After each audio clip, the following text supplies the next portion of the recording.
The children that are being poisoned by turning off air monitors, no one ever puts up a reward for them. No one ever does anything. Yet when someone gets up and speaks about it, they're publicly lynched here in San Francisco. How do we deal with those sellouts that are black who come and say that you're not a part of this community, even though I was born and raised in this community? How do we deal with those sellouts who say she doesn't represent the community when I stand up and say, I want black people to have a voice and to be treated with human dignity and not as 3/5 as we were stated in the Constitution?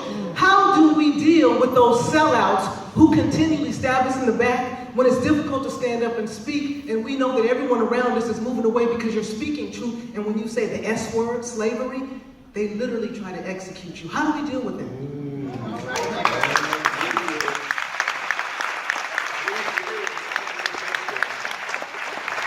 Resonate with your fire.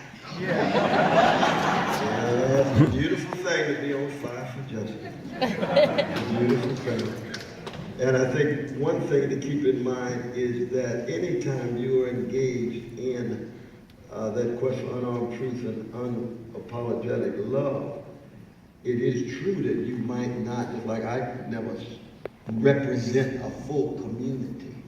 You see, truth is something that's never connected to a whole community. Truth cuts against the grain, including our own souls in the Civil War that takes place within our own souls. So you tell folk, oh no, I might not represent the whole community because a lot of the folk in the community are sleepwalking.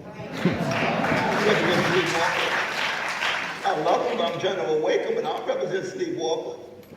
A lot of the community has been misled by corporate media. They watching TV 25 hours, they get lies, so they just perpetuate lies. I don't represent that. I represent the, then you come back to the cloud of witnesses, a tradition. Who talked about human rights? Fannie Lou Hamer, Ella Baker, Norman Thomas, Paul Robeson, Malcolm X, Martin King. When Martin King called a boycott in 1955, there was over 100 churches. How many of those churches followed Martin? At most, it was 20. The rest of the preachers were scared, on the payroll, on the gravy train. So King couldn't get up and say, I speak on behalf of all Negroes in Montgomery. Then the white power structure just trot out all the intimidated people. He was speaking for me. He can do what you want with those buses. I ain't into this. You see what I mean? Now, on the other hand, it means you got to tell the truth about those who are compromising in an unprincipled way of just selling their souls. You got to tell the truth about them, but you have to tell it in such a way that you speak even to some of the followers who can see more clearly the truth that you're speaking about the folk who supposedly speak for them.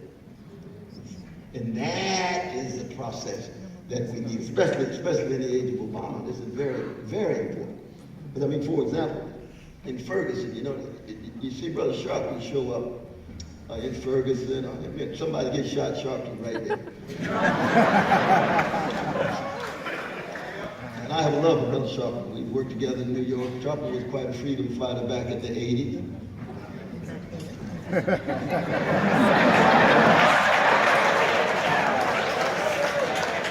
But then when they show up and you say, well, wait a minute, hands up, all this black rage, but none of it targeting the federal government. How come?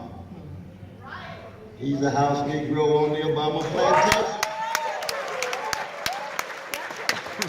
He was not allowed a critical word about the black president. But you can't be prophetic and tell the truth if you got somebody head of an American empire, I don't care what color they are, and you can't say a critical word. You are an extension of the White House. Just say that.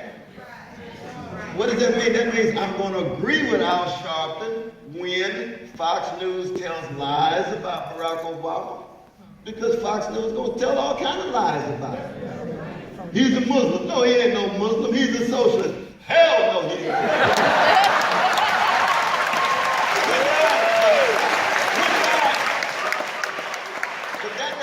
Not also going to be critical of the president when he doesn't side with poor people and working people or side with Palestinians and Israeli people.